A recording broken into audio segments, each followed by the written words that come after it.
Hi, John Herman here. Today I'd like to further step out on a limb and look at one more apocryphal book that is not found in our Protestant Bibles, and that is the book of Tobit. As in the book of Judith, which we studied last week, it dates from the intertestamental period and was written during a very tumultuous time in Jewish history. Words of encouragement were certainly welcomed.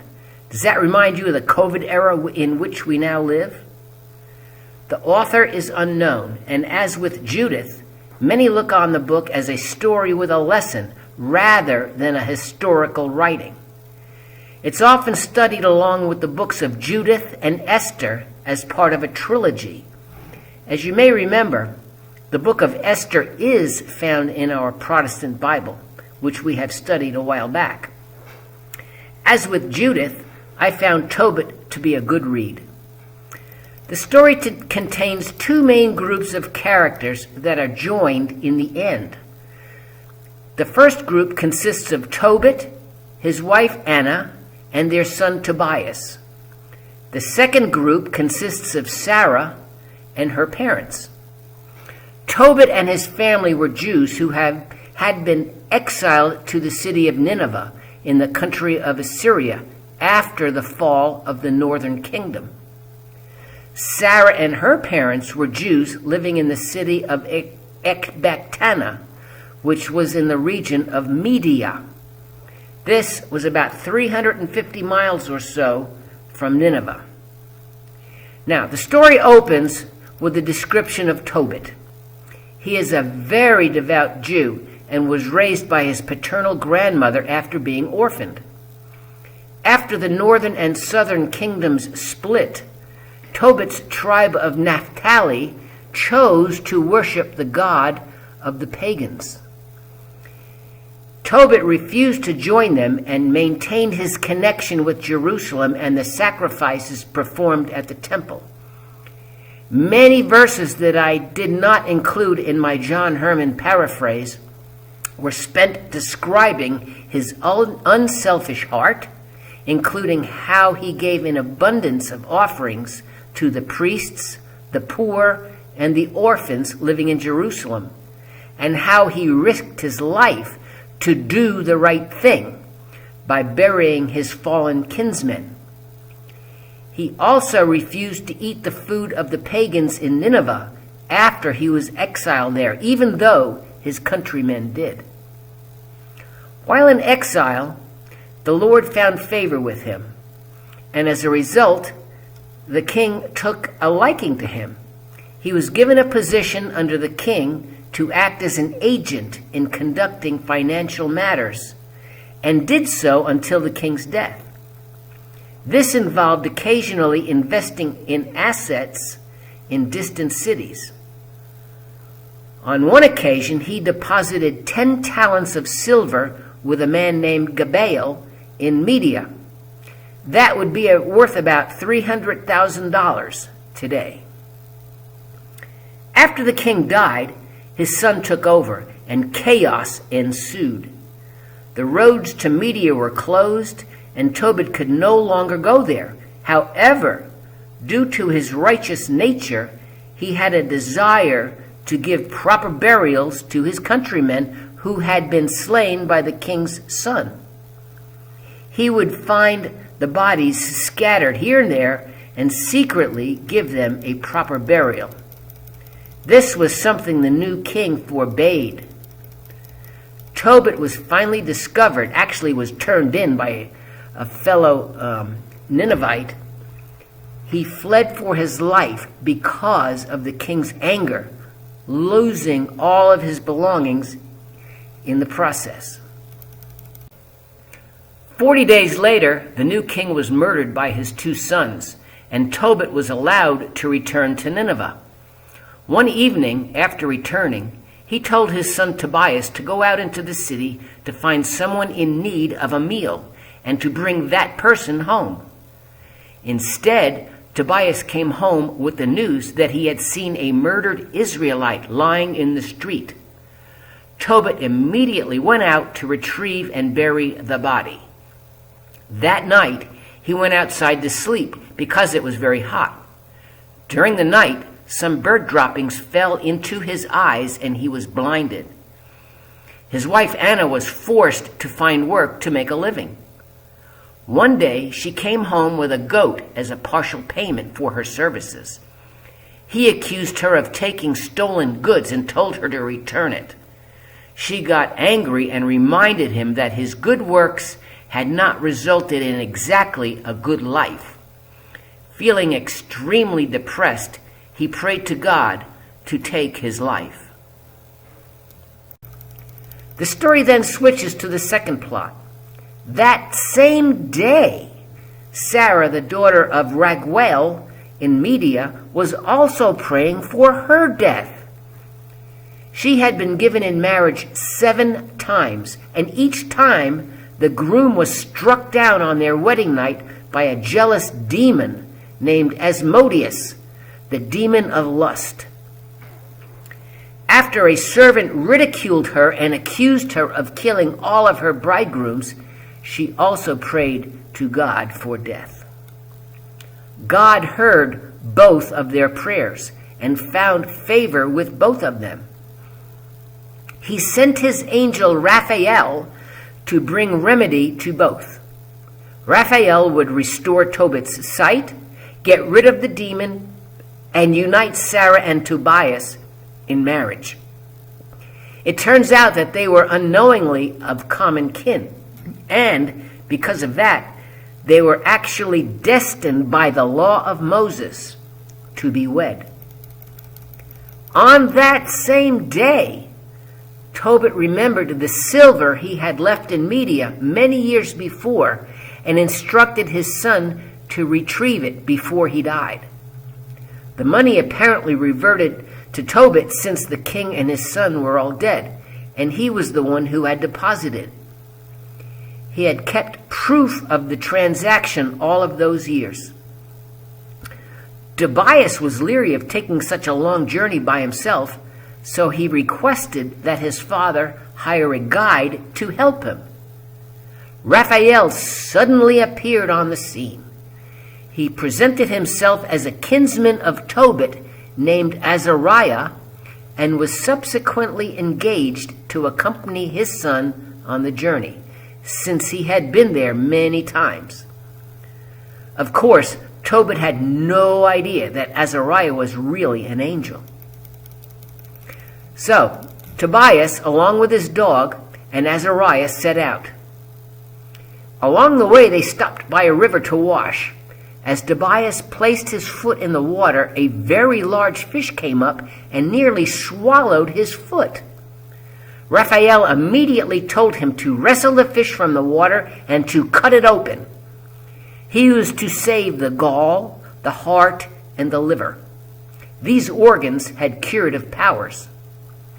Now, as they continued on their journey, Raphael explained that burning the liver and heart would drive away demons for good. The gall could be used as an ointment to cure blindness.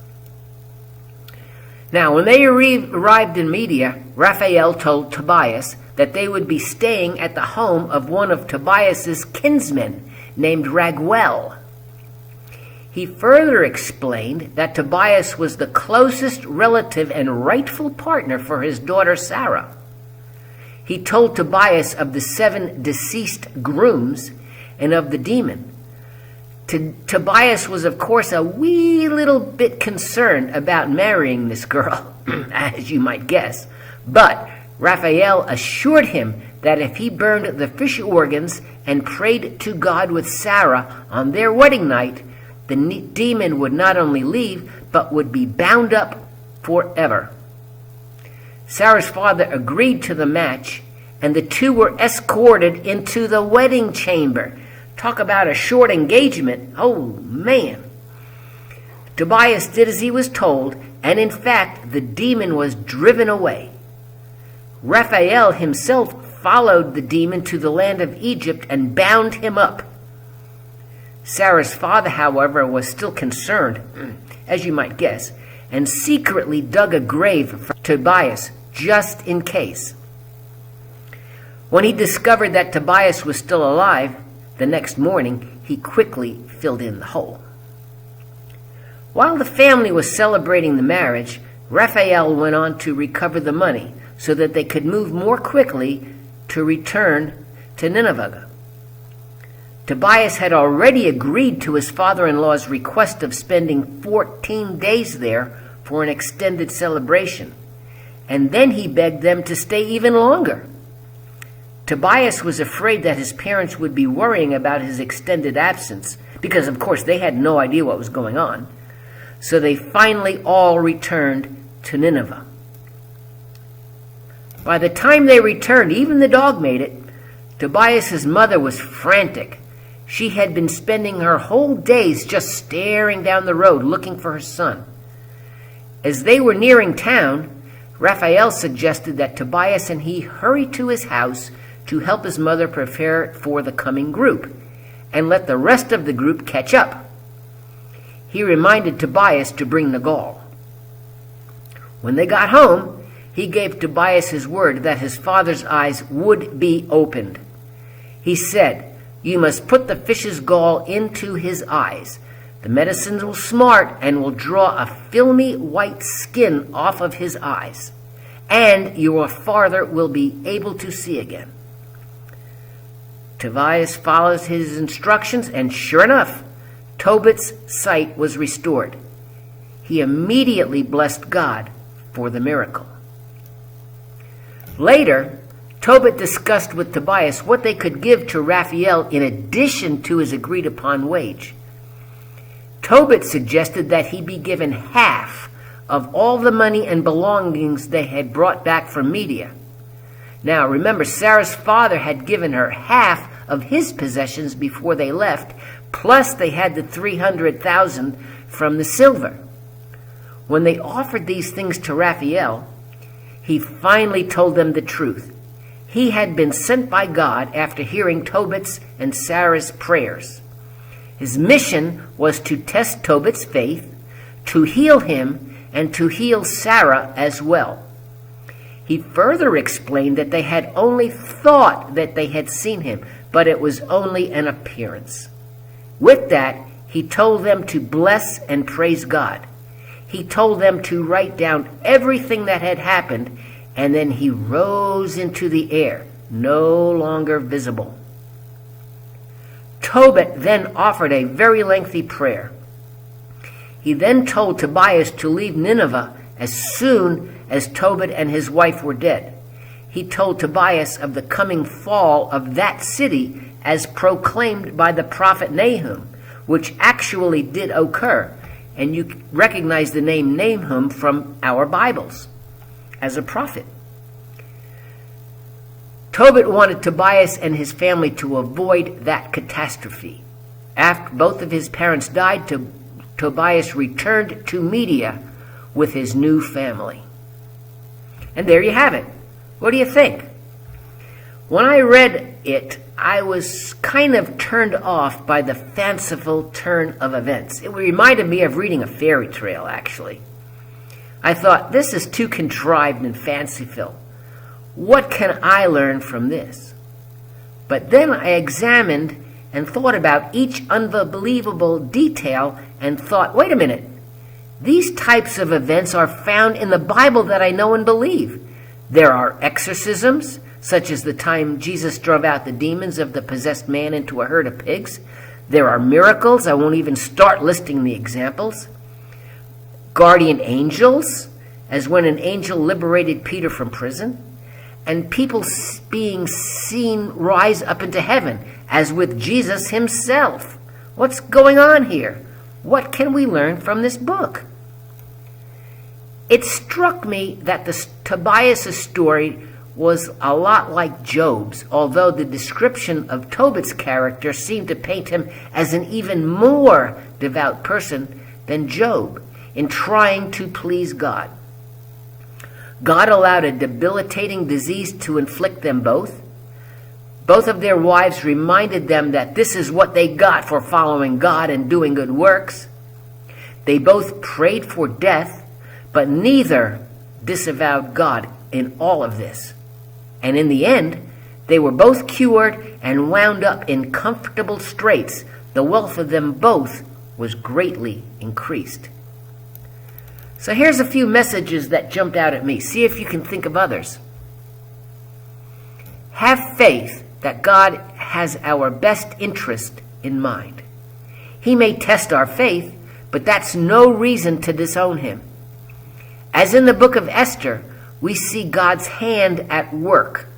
I wonder if the money thing was somehow contrived by God so that Tobias would have a reason to go to Media many years later and initiate the happy turn of events. What do you think? The main characters exhibit enormous moral strength arising from a complete trust in God. We talked about Tobit, but Tobias was a chip off the old block. He followed, with faith, the moral instructions of his father and always tried to do the right thing because he knew his father was a godly man. Sarah wanted to hang herself but didn't do it because she did not want to further shame her father. Instead, she fervently prayed to God that she be taken before any more marriage prospects were killed. Can you see why the lives of these characters are good models for our lives? We all face challenges. Some of them are very serious. We all have the same opportunity to do God's will and to trust his care, but we often fail to take that opportunity. Tobit's kinsmen were guilty of sacrificing to pagan gods and also eating as the pagans did. Even though they were his covenant brothers and sisters, Tobit refused to follow the crowd because he said, I remembered God with all my heart. In our world, it's very tempting sometimes to follow the crowd, even when it involves separating ourselves from people we may like. Tobit's incredible, unselfish generosity speaks for itself, and a good part of the book, a very good part of the book, emphasized that trait. Now, this lesson for us is quite obvious. God heard the intense prayers of both Tobit and Sarah. As a result, an angel was sent to bring relief and healing to both of them. Prayer really does work, and there really are guardian angels, as stated in Psalm 91, verse 11. For he will command his angels concerning you to guard you in all of your ways. Now, isn't that comforting? And speaking of angels, you have probably heard it said that we may encounter an angel in our lives without even realizing it. Abraham and Sarah did. I often think about the beggars I see at stoplights. Is God testing our generosity? I'm sure Tobit would have gladly given to such folks as that. Now, let's look at the importance of strong family relationships. Consider the behavior of Tobias and Sarah with regards to their parents. Both of them put their parents first. Tobias followed every command of his father without hesitation. He agreed to retrieve some money in a faraway city, even though the journey would be dangerous. He agreed to Tobit's admonition of behavior after he and his mother's death, to never transgress the law, to do good works, to act in truthfulness, to set aside a portion of all his belongings for almsgiving, to avoid loose conduct, and the list went on for many, many verses. In other words, Tobias was to agree to serve God in everything that he did. Sarah refused to hang herself because of the shame it would have brought to her father. And both of them happily took care of their parents in their old age. Do or did we always treat our parents with the same respect and love? Now, let's consider Tobias's parents. They were sending their only child on a very long journey that could have resulted in him never returning. Remember, this was before cell phones and GPS. They worried for sure, but placed their trust in God that their son would return safely. And safely he did, dog and all, with a new wife no less. God is good. What about those parents who are listening, who have already or will soon let their children embark on life's journey? Do you also trust in God? Actually, Tobit's life was a little like ours in many ways. He was rich, he was poor. He was healthy, he was sick. He had a happy marriage, then it was strained. Some members of his community supported him, some turned on him. Life was not exactly a bowl of cherries for him. But isn't that how life is? We can learn through Tobit, however, not to let our hearts be troubled, but rather to have a line of communication with God and to have complete faith in him. Maybe as one commentator put it, when we feel like we are walking through the fires of hell, move beyond the pity party and just keep on walking. That kind of sounds simplistic, but for those with faith, it makes perfect sense. Well, I'm going to quit here. I hope you've learned something, especially those not familiar with apocryphal writings. There are many more out there, but I think you get the idea. They are books with a lesson. Have a good week.